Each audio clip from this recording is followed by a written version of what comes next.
Okay, so we are now down to our last lesson for this chapter.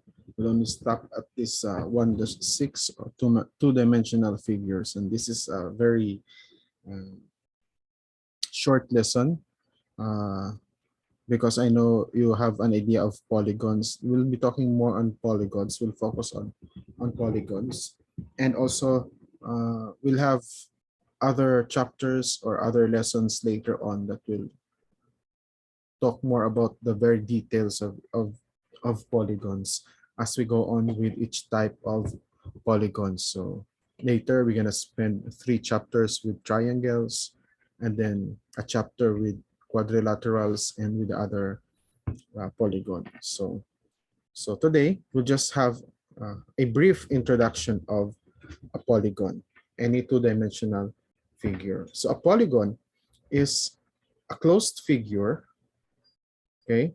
A closed figure whose sides are all segments.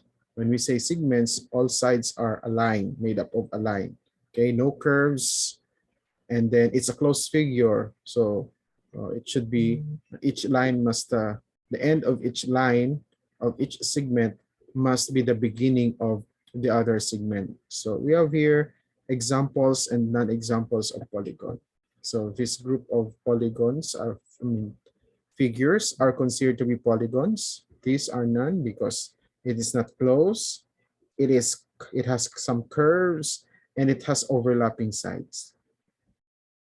Okay, so hindi ka opening, hindi ka, there should be no curve, there should be no opening, there should be no overlapping of sides. And you see, like what I've told you last time, I mean, maybe in classroom, our first lesson, polygons or application of points, the corners of each polygon, when lines meet, they meet at a point. So there is a certain point, the very edge of each polygon is considered as a point, and that's why you see capital letters assigned to the corners of each polygon. We call these corners as the vertices: vertex B, vertex A, vertex C.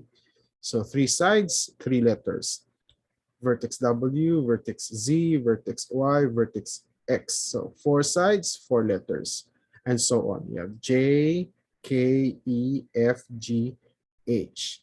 So it's all letters, and specifically capital letters because they are representing a point, an intersection, a meeting point of 2 segments. So to be safe, you can just name it as polygon ABC, polygon WXYZ, or polygon EFGHJK. There's no rule on the arrangement of the letters. Okay, there's no specific rule on should we arrange it alphabetically or not. But no problem with 3 letters because any arrangement will do. But when you have more than 3 letters, make sure that the letters that are next to each other are the letters that are also next to each other in the figure. Okay? I mean, if you start with Z, you can either start with Z to Y, X, W, or you can go in the other direction, Z, W, X, Y.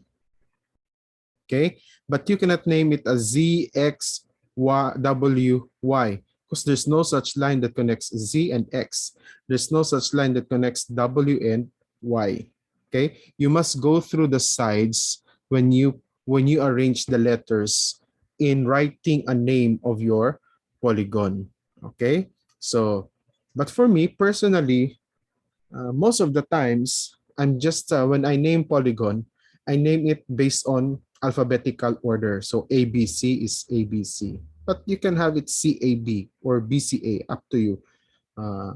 But again, you have to have your own way so that you will be consistent all throughout our lesson or discussion, especially when we apply a naming of polygon. So that's how we name a polygon. We name it by just the letters assigned to its vertex or the vertices. Okay, so types of polygon, we have concave, convex. So concave or convex polygon are the polygons, like the most common polygons that we have. Okay, the way to test this is if you're looking at the figure, when you try to extend each side and you see that the extensions of the sides doesn't go through the interior, nobody comes in your polygon, then that polygon is convex polygon. Once you extend some sides of your polygon and some sides extension goes inside, like for example, if you extend this small side here, the other side extended here, but the other side goes inside.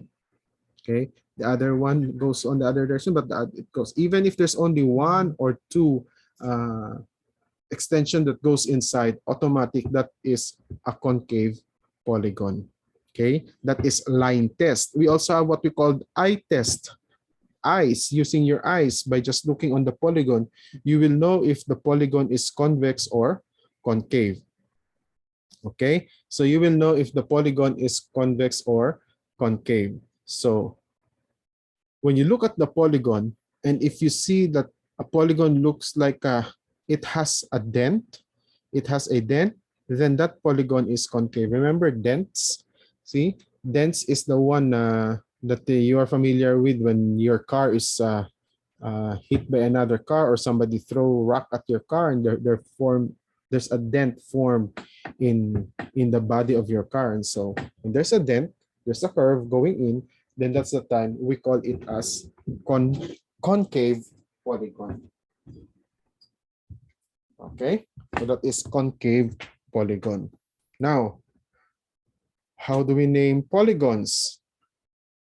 We name polygons based on the number of sides. So some polygons has a very specific name, like for three-sided polygon, triangle. For four-sided polygon, quadrilateral. Not just square. Square is just a special type of quadrilateral. Square is under quadrilateral. Rectangle is under quadrilateral. Rhombus is under quadrilateral. So kung you don't know the exact name of that particular special type of quadrilateral, then you can just name it as quadrilateral. Unless you are really asked for a special name, then you have to provide the name. But if you are not just sure of the name of that four-sided polygon, then just quadrilateral. 5 sides, pentagon.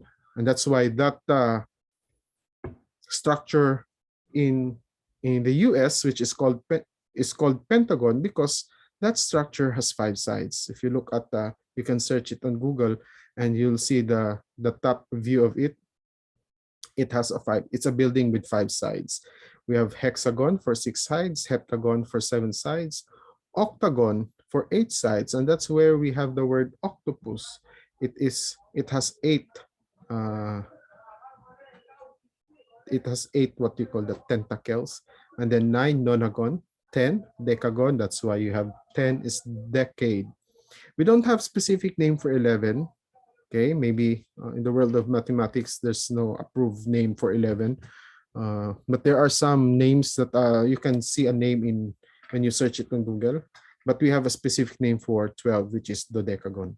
After 12, we don't have a specific name of those polygons already. So it's called n-gon. So if there are 13 sides, we just name it 13-gon. If there's 14 sides, 14-gon. If there's 100 sides, 100-gon. So I think this is easier if you're given with a name in this kind of in this way, then the number itself tells you how many sides are there.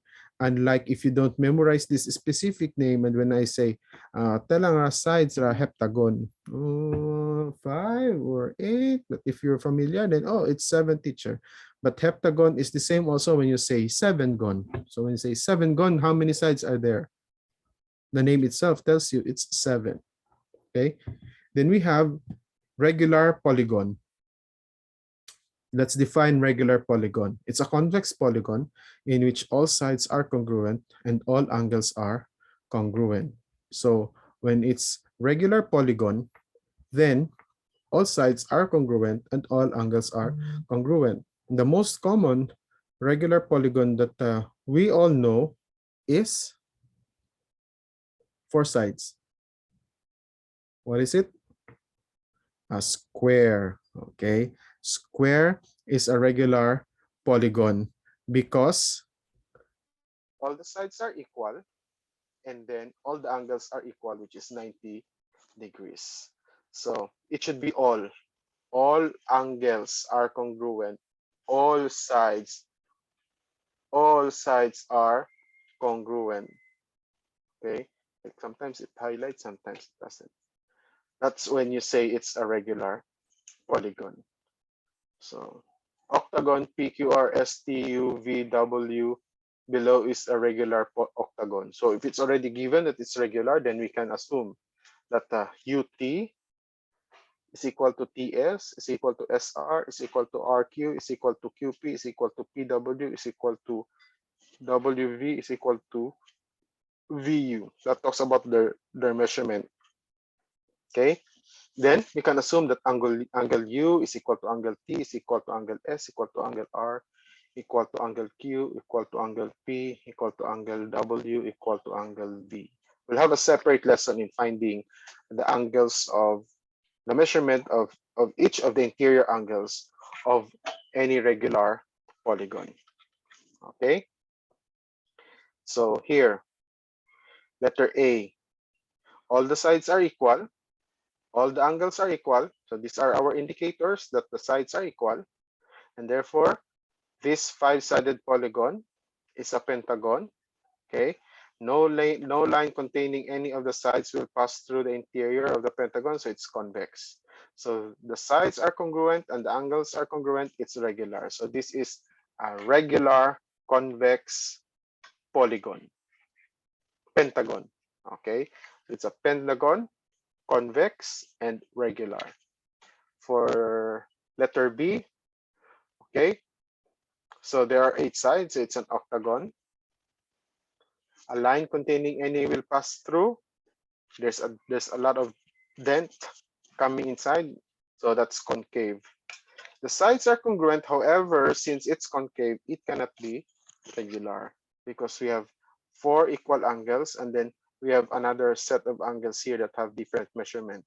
So still, it's not considered to be regular. Okay, now we'll focus on perimeter. Okay, perimeter is the sum of the length of the sides of polygon. So perimeter is the sum. What operation is involved when you say sum? Plus. So you simply plus the number of sides. If you're looking for the perimeter of a triangle, then you plus the sides B plus C plus D. Okay. S plus S plus S plus S for a square because you have 4S, and that's why for a square it has a special formula 4S that comes from S plus S plus S plus S. If you don't know the formula, you go back to the basic, say add all the sides, side 1 plus side 2 plus side 3 plus side 4. For a rectangle, we have the lengths are equal and the widths are equal. That's why you have L plus W plus L plus W, or 2L plus 2W. So we'll just focus on the perimeter. Okay.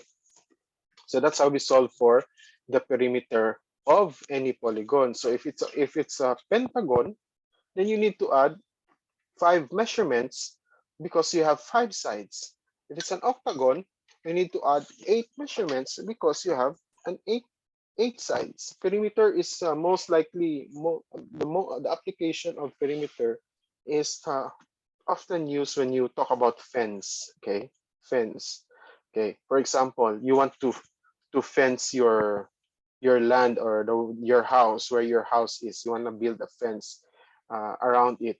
So you need to know how many feet of materials you need to buy. So you need to measure the fence. I mean, you need to measure the sides of the land. If it's a square, then, or a rectangle, or whatever is the shape of your land, you need to carefully measure each side and add all of them, so you have an idea of how much material you need to buy. Okay, so that's the application of perimeter. Okay, now let's jump to this. Like what I've told you, distance formula is the most commonly used formula in geometry, and it's it's used as an application for other lesson. And we have the first application here. Okay, find the perimeter of triangle PQR. So the original problem the problem referred to triangle PQR with vertices P at -1, 3, Q at -3, -1, and R at 4, -1. So there's a given graph. But you don't need this graph, even though, I mean, even if you're not given with the graph, you can still solve this problem by using a distance formula. Okay, how many letters do we have? 1, 2, 3, P, Q, R. So we need to come up with, identify the three sides. So to identify the sides of your polygon, it will be a combination of consecutive letters by pair. So PQ, one pair, one side, QR, another pair, another side. And then, since there's no more letter after the R, the last combination of letters will be your first and the last letter, that is PR. So you have PQ, QR, and PR. Those are the three sides that makes up your triangle PQR. Okay? So one by one, you have to solve its length using distance formula. But in this case, since one of the side is just a horizontal line, straight line, even though you can still use x1, y1, x2, y2, and do the distance formula for QR, the easiest way is to just count the number of units from Q to R. So we have 1, 2, 3, 4, 5, 6, 7. So QR is 7. QR is 7. So where is 7? Here. That's why it says QR is 7 here. The length of QR is 7 units. Okay, so that's how easy to find QR. The only thing we need to use distance formula is when the line isn't a straight vertical or horizontal line. Teacher, how do we know if it's not graphed? How do we know if it's a straight line or not? You look at the coordinates of Q and R. Q and R. You will know if it's a straight line if your x coordinates or your y coordinates are equal. In this case, your y coordinates for Q and R are both -1. And so that means when you plot that point, and you connect them, the line that you created is a straight line. If the x coordinate, if the y coordinates are the same, then it will be a horizontal line. If the x coordinates are the same, then it's going to be a vertical line. But if you look at P and Q, -1, 3, -3, -1, the x are not the same, the y's are not the same, so that means it's a diagonal line. Same with P and R, the x are not the same, the y's are not the same, so it is expected to have to be a diagonal line. And so with that, you need to use distance formula. So for PQ, x1, y1. So P is your x1, y1, Q is your x2, y2. Okay, be consistent, be careful. Sometimes when you look at it, like for example, in this one, you might think, oh, -1 minus -3, maybe it's this Q only. No, this -1 minus -3 come from -1 of the x, -1 of the x, and then -3 of the y. So here it's x2, maybe this one is the x2, y2, x1, y1. Okay, it does not matter as long as you're consistent. And then here, the 3 minus -1 come from 3, which is your this y, and then always minus, and then the -1 is the y of the other point. So this is x, x, y, y. Okay, x, x, y, y. And then you solve. -1 minus -3 is +2 squared. -3 minus -1 becomes -3 plus 1 is 4 squared. So 2 squared plus 4 squared is square root of 20. Again, I don't need the decimal value. What I need is its simplified value if it is not a perfect square and if it can be simplified. Okay, so for example, square root of 20 can be factored out. Square root of 20 can be factored out as Wait, I'm looking for the square root symbol in Microsoft Word here. Okay, so square root of 20 can be factored out as 4 times 5. 4, 5.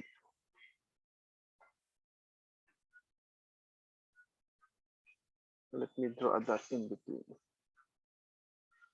4 times 5. Okay, so if it's 4 times 5, after that one, 4 is a perfect square. Then you can move out 4, becomes 2, and then 5 will remain in the, after the square root or inside the square root. Then it becomes 2 square root of 5.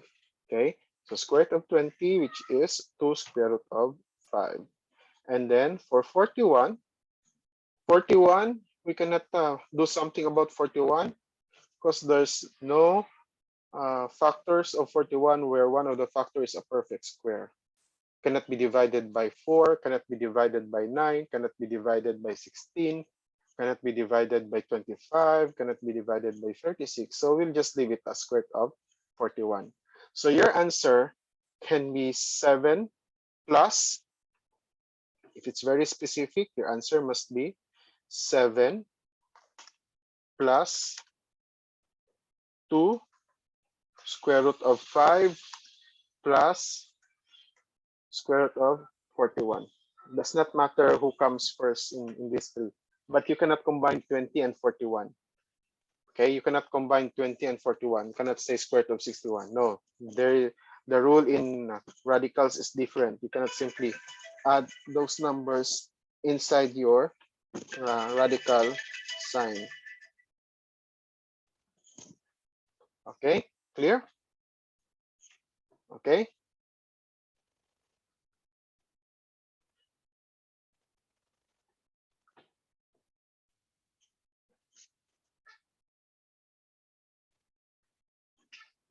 Okay. Clear all those. Okay. Okay, so let's go over one of the problem here.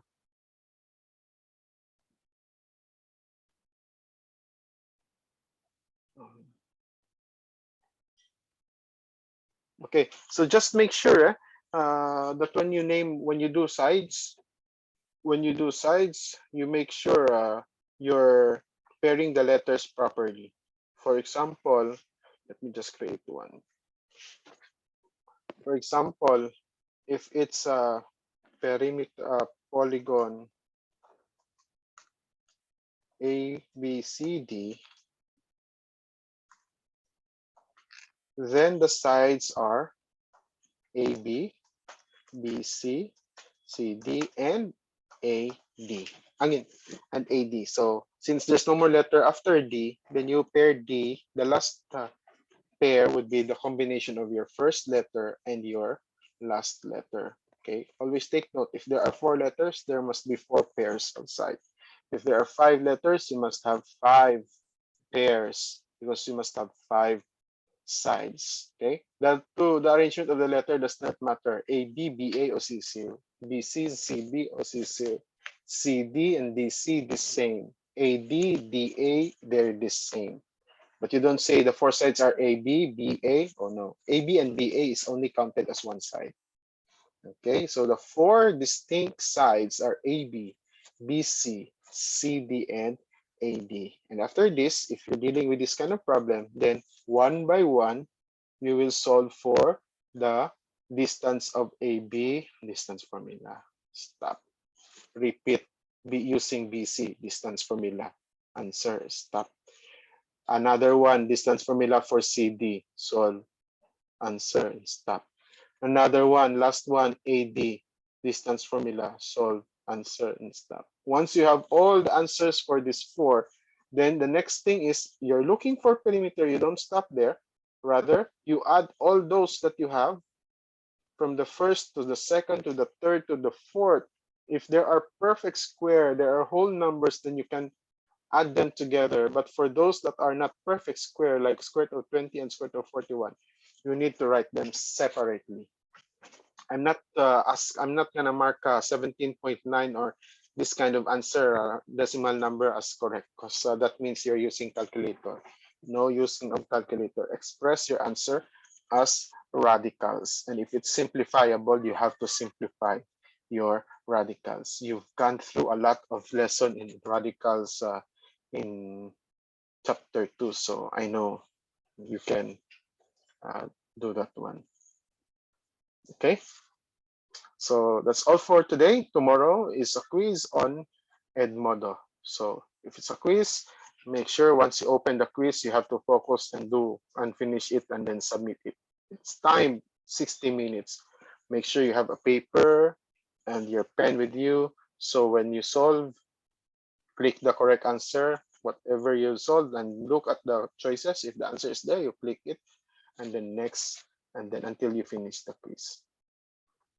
Okay, so thank you. That's all for chapter 1.